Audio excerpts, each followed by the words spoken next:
With me, a true child of the South African struggle, the daughter of Nelson Mandela and Winnie Madikizela Mandela. Zindzi Mandela, thank you for joining us. Thanks, Mike. Thanks for having me on your show. Tell me, what are the first memories of your father? Well, I was 18 months old when he went to prison, so I really had no idea. I couldn't remember him growing up. My sister could, though, but I couldn't at all. I just relied on pictures that my mother would show me and so on. And then, of course, my first visit to Robben Island with my mother is my first where he actually was somebody real physical. What did you feel then, the first time you saw him, this father who'd been in prison for a number of years by the time you got to that first visit? Yeah, and I think I was about 15 when I went. I was nervous, obviously. I was aware that he was somebody important, obviously, because every time people heard, the name, like this is Mandela's daughter, whatever, there'd be some kind of reaction, either negative, or people would be afraid, or people would be emotional, but there was always some kind of reaction to the name. So I was aware that this is somebody who had impacted somehow, on his people, on society. So going there I was quite nervous. It was I'm going to meet this person. He was very mythical to me then. He wasn't really a father. And I couldn't relate to him as a father as such. And I really was quite scared, and I know I was emotional. I think I remember crying when I first saw him. And it was obviously very strange because there were warders on his side, there were warders on our side. There was this panel dividing us, and we had to talk through this little box thing before they introduced the phones. So it was a very strange first meeting. Did you feel anger then? Anger at the fact that your father was taken away? I felt anger, and I was very emotional. But what he was very, my father's a charmer. And he finds it very easy to talk, especially to children, because I was young then. And he tried to make me feel like we were at home and that I was sitting on his lap. And when he spoke to me like that, then I focused on him, and somehow I was surrounded, just melted into the background, So for that 30 minutes or so, I was able just to connect with him. And before I knew it, it was over.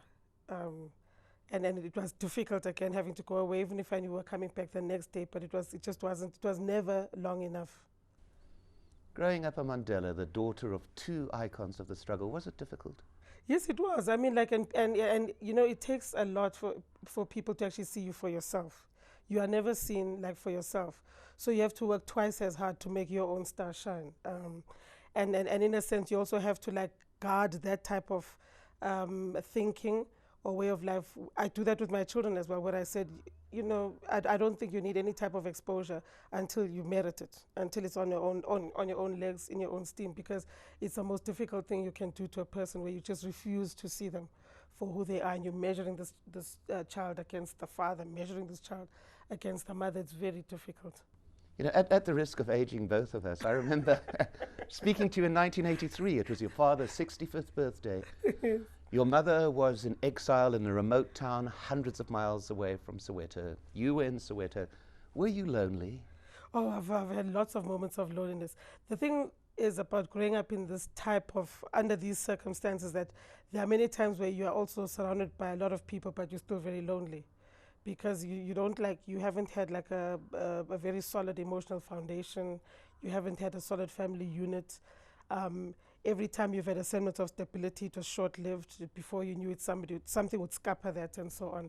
So it was, there's been a lot of loneliness.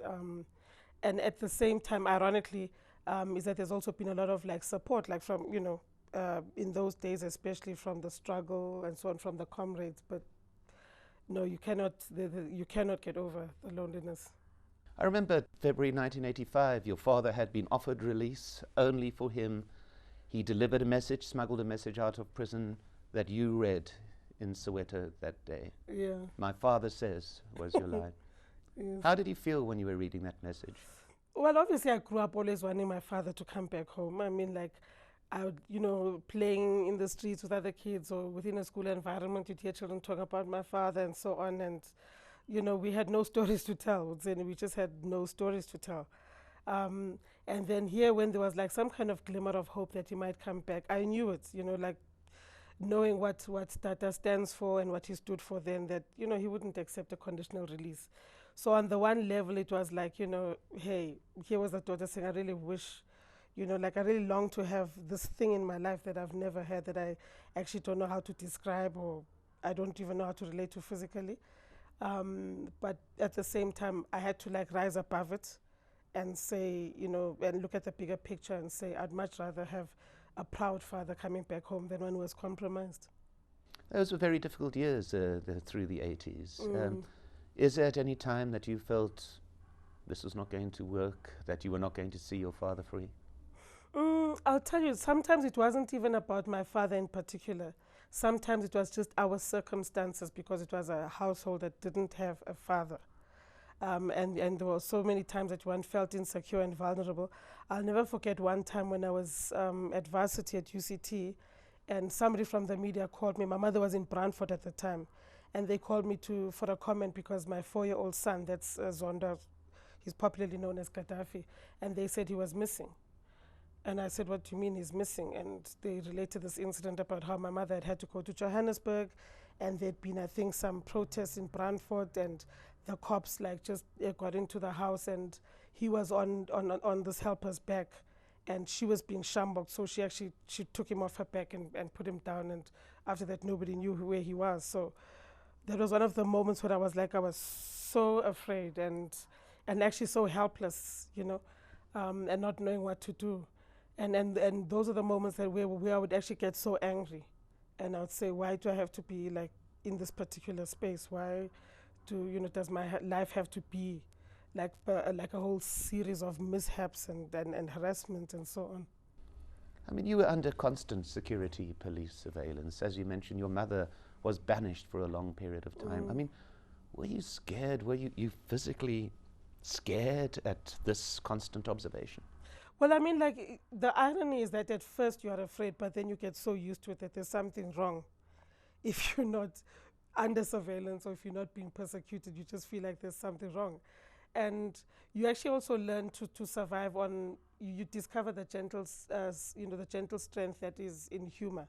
Because there've been like quite funny incidents. I'll never forget one time there was a knock at the door. I was looking after the house in Soweto, because my mom was now in Brantford. My father was in prison.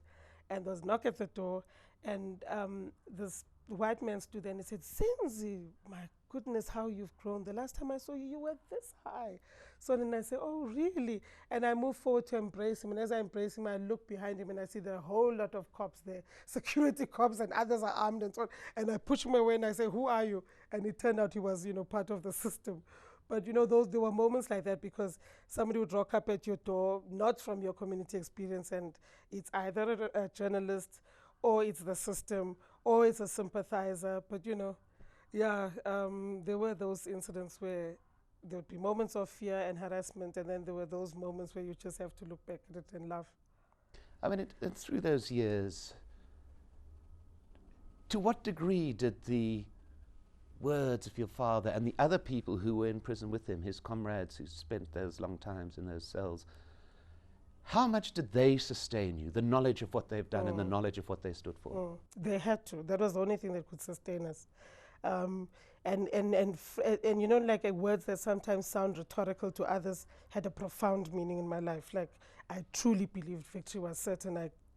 I wouldn't have been able to survive had I not. I had to believe that this was a very important cause that we were fighting, and I had to believe that one day we would be free, and I had to believe one day my father would be home and that we would be like a family unit. Otherwise, nothing else could have kept me going. That's the ANC actually became my motivation. The struggle became my motivation. That's all I could hang on to. Zindzi, thank you. In a moment, we'll talk about a father coming home. Don't go away.